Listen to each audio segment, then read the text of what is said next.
Olá a todos, eu sou a professora Gisele Palmeira, professora do componente de Biologia. Vamos iniciar aí a nossa aula de número 16 e agora a gente observa aí, né, o objeto de conhecimento e o detalhamento da aula. Objeto de conhecimento, eletrodinâmica, motores e geradores elétricos. Importância do consumo consciente e suas implicações, eletroquímica, pilhas e baterias. E o detalhamento da aula, eletricidade no corpo humano e transmissão de impulsos nervosos. Então, essa é a nossa aula de número 16, que vai começar agora.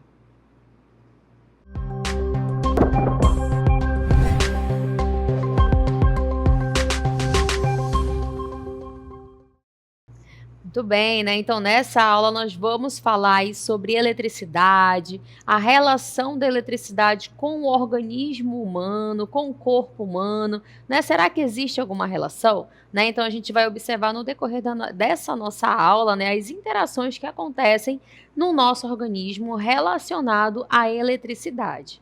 Né? Então, a gente vai iniciar aí com algumas observações. Olha só, né? A gente vai perceber que existe sim eletricidade no corpo humano, né? Então a gente observa que o nosso corpo ele produz e ele conduz eletricidade, devido a uma composição, cerca ali de 60% da composição do nosso organismo é de solução salina, né? Também conhecida ali na medicina como soro fisiológico. Né? Então, essa composição é que dá a possibilidade de condução da eletricidade. E aí, quando a gente fala de eletricidade, é importante a gente relembrar um conteúdo bem importante, que são os átomos. Né? Então, a gente tem aí embaixo essa relação de células, moléculas e átomos. Né? A gente sabe que o nosso corpo ele é constituído por células, né? Células que compõem os tecidos, os órgãos e formam ali todo o nosso sistema e organismos. As nossas células, elas apresentam moléculas e essas moléculas apresentam átomos, né? São estruturas ali muito importantes para a composição de qualquer tipo de matéria. Tá? Então, a gente trouxe aí a representação de um átomo para a gente entender como é que acontece o processo de eletricidade. Essa representação, essa imagem que vocês observam ao lado, né? Vocês observam aí uma bola em vermelho com um sinal positivo, né, ali de mais, escrito próton, e ao redor, que fica em órbita dessa bolinha vermelha, vocês observam aí a bola azul com um sinal negativo ali de menos, escrito elétron. Né? Então, essa representação mostra para a gente de uma forma ali bem simplificada a composição de um átomo. O átomo ele apresenta um núcleo. No núcleo do átomo ele tem tanto próton com a carga positiva quanto os nêutrons que não apresentam cargas, por isso que tem o nome nêutron. E ao redor desse núcleo existe ali os elétrons que ficam em órbita, eles ficam se movimentando ao redor desse núcleo. E a gente tem essa representação através dessa bolinha azul, né? Um elétron ali sendo representado. Geralmente essas cargas elas estão na mesma quantidade, carga positiva na mesma quantidade da carga negativa, mas pode acontecer uma variação nesse processo. E a gente vai perceber no decorrer da nossa aula a relação, né, quando acontece uma diferença nessas cargas, tá bom? Então a gente trouxe aí para vocês essa representação, porque vocês precisam entender por que que tem essa eletricidade, né? Porque o nosso corpo é constituído por átomos e os átomos têm ali na órbita deles os elétrons, né? Então, essa passagem ali de elétrons que ocasiona ali essa eletricidade que a gente vai conhecer na nossa aula. E aí, né, a gente está falando de eletricidade, a gente está falando da relação da eletricidade no corpo humano. Então, a gente trouxe aqui a representação do coração. Vou voltar aqui rapidinho para a gente identificar a localização. Né? O coração é esse músculo que fica localizado aqui no centro do nosso peito, entre os pulmões, e que a gente sabe que esse músculo realiza movimento, realiza batimento cardíaco, né? Então, a gente observa aqui, ó, o coração se movimentando, e é importante a gente observar que existe um sistema de condução elétrica para que aconteça esse movimento que a gente observa aí que o coração realiza. Lembrando que esse movimento é importantíssimo para o bombeamento do sangue. Qual a importância do sistema cardiovascular? É bombear esse sangue que vai percorrer todo o nosso corpo através de artéria, veias e capilares, tá certo? E aqui a gente tem a representação de como acontece esse sistema de condução elétrico, né? A gente observa aqui essa representação em azul e vermelho. A gente observa ali o sangue que é venoso, né? O sangue que está rico em gás carbônico, e o sangue vermelho é o que está rico em gás oxigênio, né? Essa representação aí dessa troca que acontece. E em branco, vocês observam aí tipo uma transmissão que está acontecendo, certo? Então, essa transmissão, a gente vai observar aqui que ela tem um início, né? Vou tentar identificar aqui para vocês. Aqui, olha só. Esse nodo sinoatrial que vocês observam aqui em cima, como se ele estivesse levando um choquezinho aqui nessa localização, é aqui que inicia o impulso de condução elétrica. Nessa região aqui, ó, que a gente vai observar, do músculo que é chamado de átrio direito, nessa região superior do coração, né? Então, é aí nesse nodo sinoatrial que vai gerar esse impulso que vai se espalhar pelas paredes dos átrios, provocando as contrações. Átrio direito e átrio esquerdo, né? Então, observe que ele vai iniciar nesse átrio direito. E aí ele vai percorrer um caminho, né? Ele vai descer e vai passar aqui pelo feixe de Is, aqui, ó, nessa região. E o que que acontece? Quando ele passa por esse feixe, olha só, teve um impulso, gerou ali o movimento, a contração do átrio direito e esquerdo, passou pelo feixe de Is, e aí nessa localização vai ocorrer a diminuição desses impulsos, que desempenham ali um papel importante, porque ele vai retardar a contração dos ventrículos. Esses ventrículos são esses espaços que a gente observa aqui na parte inferior. Tá? Então, a gente observa aqui nessa representação a relação do sistema de condução da eletricidade elétrica, né, que acontece no coração. Para que ocorra esse batimento, é necessário que tenha essa indução ali de eletricidade, iniciando pelo átrio, essa região de cima, e aí ele desce, diminui ali esse impulso para que o ventrículo aconteça esse processo de contração de uma forma mais lenta, né? Então, tudo isso aqui está relacionado com o bombeamento do sangue que acontece no coração, tá certo? E aqui a gente já consegue relacionar essa condução elétrica quando a gente fala do bombeamento do sangue através desse músculo aqui, ó, o nosso coração, que está o tempo todo levando esse sangue para o nosso corpo, tá? E aí, né, a gente continua falando do processo de eletricidade no corpo humano. Existem exames onde a gente consegue observar a eletricidade que tem, né? Então, a gente vai observar aí dois exames bem conhecidos, né? O primeiro é chamado de eletroencefalograma, e aí a gente tem a redução desse nome através dessas letrinhas, EEG, que é um exame não invasivo que registra a atividade elétrica do cérebro, fornecendo ali informações sobre o funcionamento desse órgão. Ele é realizado por meio de eletrodos que, colocados na cabeça, conseguem captar as ondas cerebrais, né? Então, essa imagem ao lado, ela mostra pra gente uma pessoa, né, uma técnica que está colocando, né, na verdade, que colocou esses eletrodos. São vários pontos em diferentes regiões, né, que o técnico ali sabe as regiões específicas onde é possível captar essa atividade elétrica do cérebro, né? Então, esses eletrodos, eles vão receber essas informações do cérebro daquele paciente, né? Então, observe que ele está ali, né, com vários fios ali saindo da sua cabeça. Como a gente observa aí nessa informação, ele não é invasivo, ele fica ali na região de fora da cabeça, né? Ele fica ligado. E aí ele recebe ali essas informações. Essas informações, né, o neuro ali, o médico especialista, que vai conseguir realizar essa leitura. Né? A gente observa aí nessa imagem abaixo desse paciente, é como se fossem vários rabiscos, né? Porque na verdade é a grafia, é a informação que esse sistema elétrico do cérebro vai trazer ali no resultado desse exame.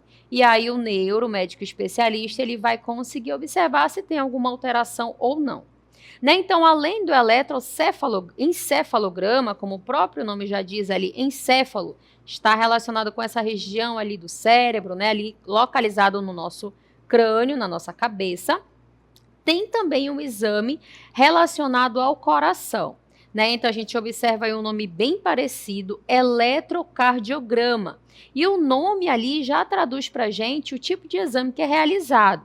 Quando a gente fala de eletro, a gente está falando de eletricidade, cardio, coração e grama-grafia. É a grafia, o que o nosso coração ali vai dizer através da atividade elétrica que ele está mandando para os eletrodos. Né? Então, a gente observa que esse exame é de avaliação da atividade elétrica do coração, através de eletrodos também que são fixados na pele, né? Então, como a gente observa que é um cardio do coração, ele vai ficar ali naquela região do peito.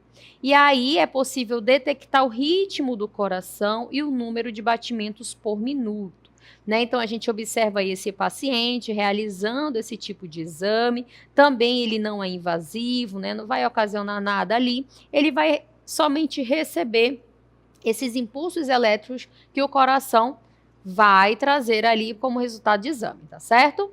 Muito bem, né? Então, além desses dois exames, onde a gente consegue observar a relação ali dos nossos órgãos, como o cérebro, o coração, levando ali informações de impulsos elétricos, existem também um outro mecanismo que a gente vai observar que é utilizado na medicina. Na verdade, é um instrumento realizado ali na medicina, né, que é o desfibrilador cardíaco. A gente vai observar nessa imagem a utilização desse equipamento. A gente observa que ele já vai agir de uma forma diferente. Aqueles dois primeiros foram exames onde a gente conseguiu captar a eletricidade que vem ali, o sistema elétrico que vem do coração e do cérebro, do encéfalo.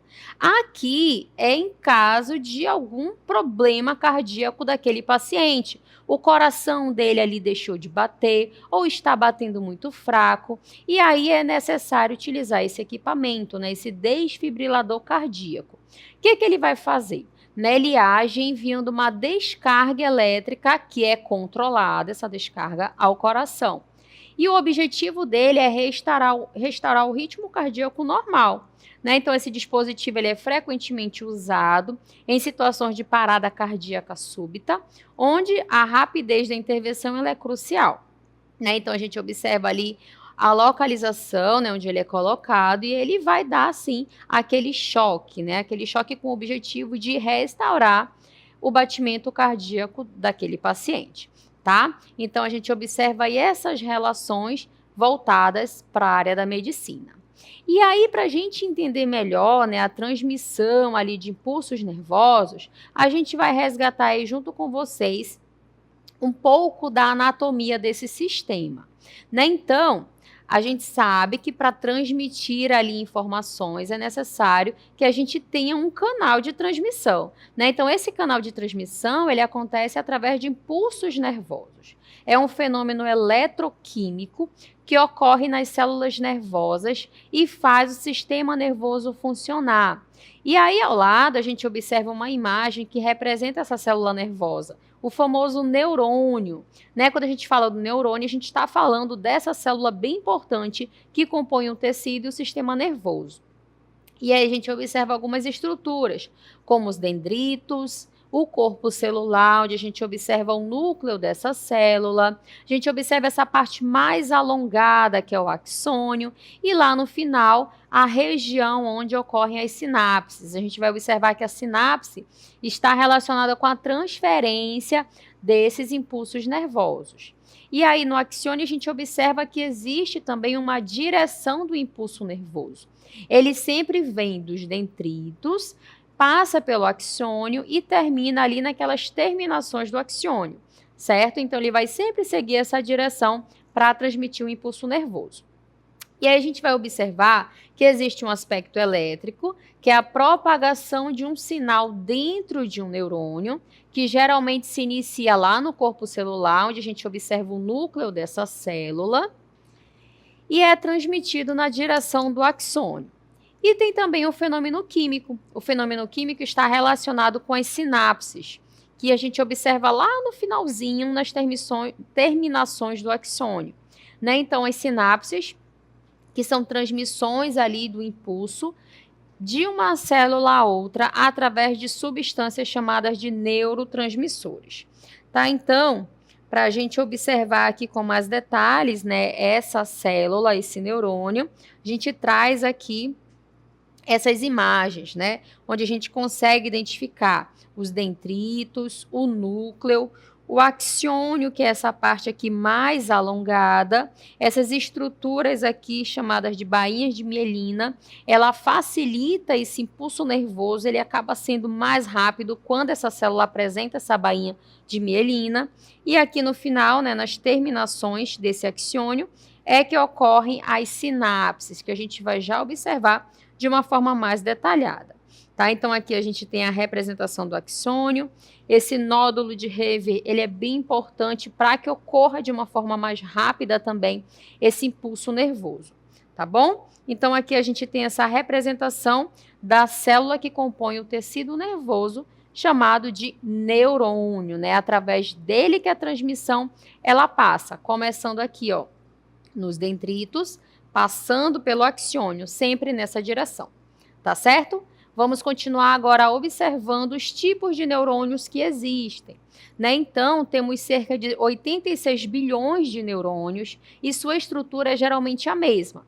Há 3 tipos principais: aqueles que são chamados de sensoriais, que levam a informação captada do ambiente externo para o sistema nervoso, né? Aquelas células ali químicas, né, sensoriais, que estão relacionadas com os nossos órgãos dos sentidos, a visão, o olfato, a audição, né, que vai levar essa informação até o nosso sistema nervoso central. Tem os interneurônios, que transmitem um sinal dos neurônios sensoriais ao sistema nervoso central.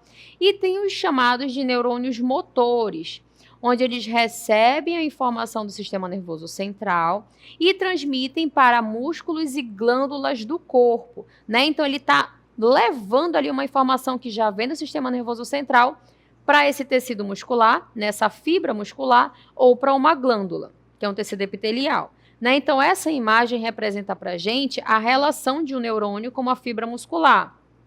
Observem essa célula do neurônio que vocês já conhecem, apresentam dendritos, axônio, e lá no finalzinho, ó, observem a junção neuromuscular. Observe que essas terminações do axônio, elas estão ligadinhas ali nessa fibra. Essa fibra muscular representa o músculo, né? Então, o que significa isso? Né? Ela recebeu uma informação, vamos imaginar ali que essa informação era para eu levantar o braço. Então, esse neurônio vai transmitir essa informação até o meu músculo e o meu músculo vai realizar essa atividade, tá certo? Então, é assim que vai funcionar.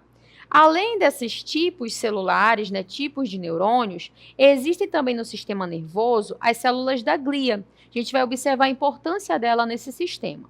Olha só.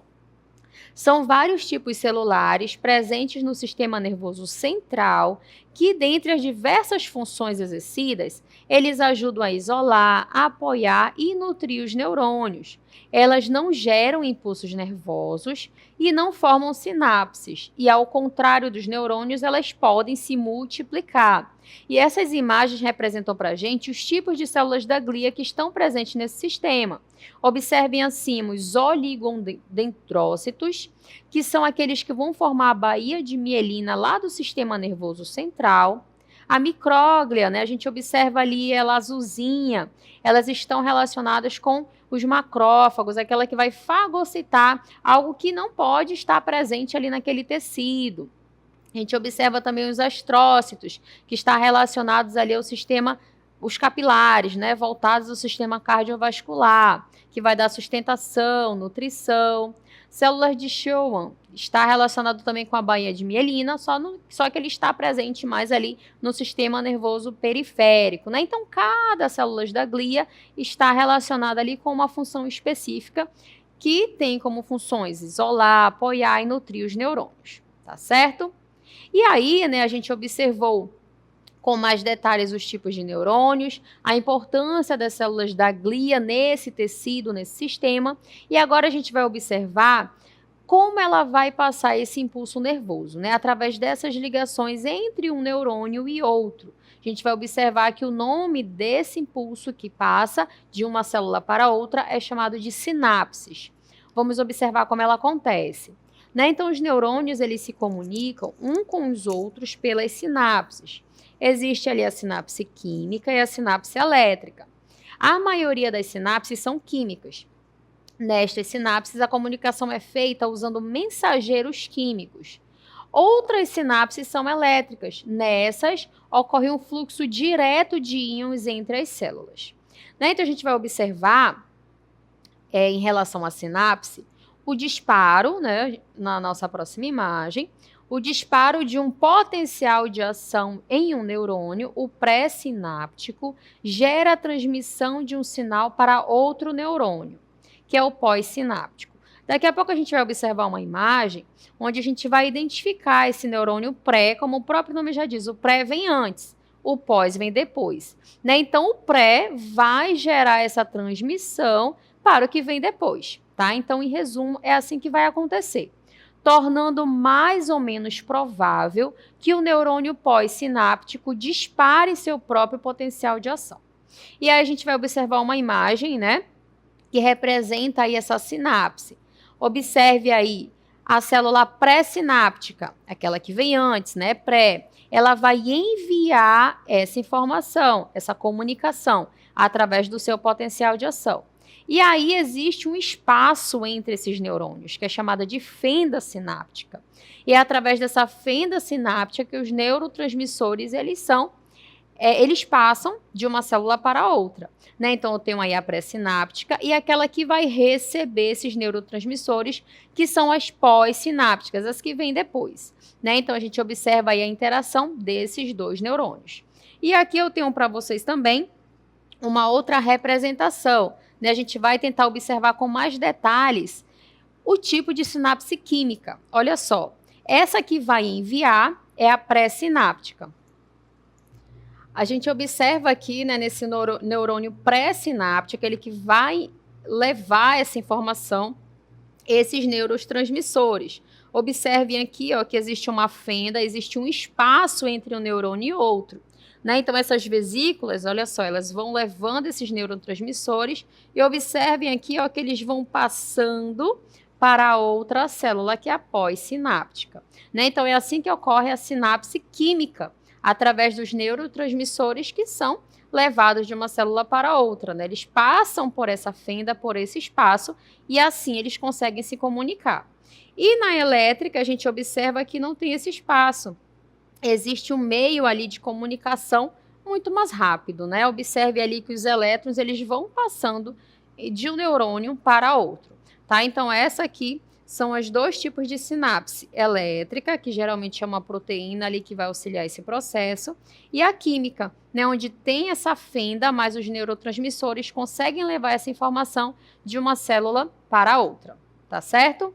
E aí, né, a gente vai observar agora também, né, além dessas representações, uma interna com o professor de física, né, que ele fez aí uma gravação para a gente, e aí ele trouxe mais informações relacionadas a essas transmissões que acontecem.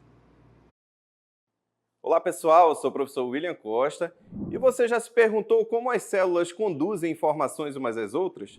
A resposta está no potencial de ação, que nada mais é do que a capacidade que as células possuem de transmitir sinais elétricos umas às outras. Transmitindo esses sinais elétricos, transmite-se também informação, tá certo? No potencial de ação, há uma inversão. Que inversão é essa? Toda célula tem um potencial de repouso, um potencial de equilíbrio, que gira ali em torno de menos 70 milivolts. Quando ocorre o potencial de ação, ocorre uma inversão, uma mudança muito rápida e transitória desse potencial elétrico de repouso da célula, onde a célula passa de menos 70 mV para mais 30 mV e ocorre aí uma ampla despolarização do potencial elétrico dessa célula. Esse potencial de ação ele vai ocorrer exatamente porque há uma alta permeabilidade à passagem do sódio, fazendo com que a célula se torne menos negativa e assim despolarize, desencadeando o potencial de ação. Esse potencial de ação também ocorre quando o estímulo é suficiente para atingir um certo limiar e, dessa forma, gerar a despolarização da membrana e propagação do impulso nervoso. Então, fica claro aqui, olha, que se não ocorrer o estímulo suficiente para atingir esse limiar, nada vai ocorrer. E aí o que acontece? O potencial de ação ele se caracteriza através de um ciclo, através de etapas distintas, que é a despolarização, a repolarização e a hiperpolarização. Ou seja, nós temos aí um ciclo completo onde se transmite um sinal elétrico e a partir desse sinal elétrico transmite-se uma informação. Só um detalhe, esse ciclo ele é muito rápido, tá certo? Ele ocorre ali na ordem de milissegundos. E isso faz com que as células transmitam informação umas para as outras.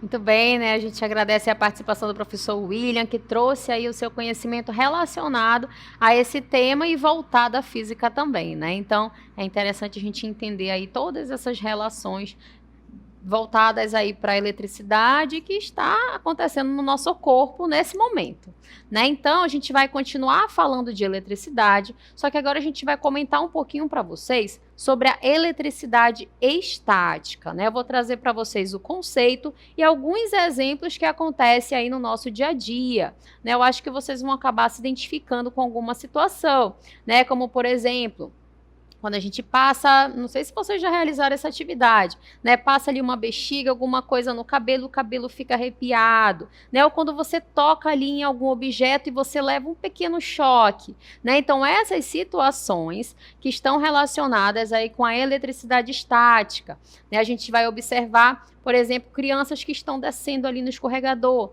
Esse contato ali da criança descendo no escorregador pode acontecer ali uma diferença de carga e também gerar alguns choques, né? Então, a gente vai observar agora o conceito de eletricidade estática. Olha só.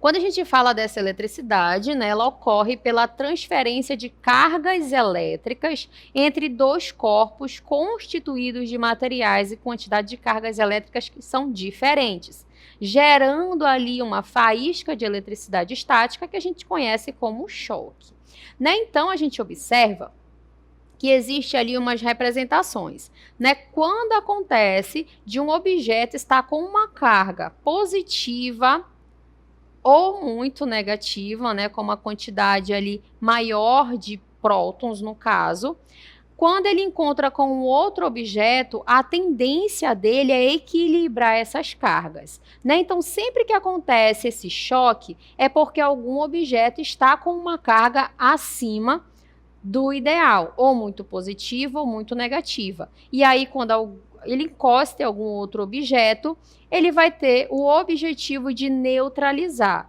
né? Então, abaixo a gente observa o que seria um neutro. O neutro seria a mesma quantidade de carga positiva e negativa naquele objeto, tá certo? Mesma quantidade de prótons e elétrons. Se ocorre uma variação aí, esse objeto já fica carregado, ou positivamente ou negativamente, tá? E aí a gente vai observar agora um outro exemplo bem comum relacionado à eletricidade estática.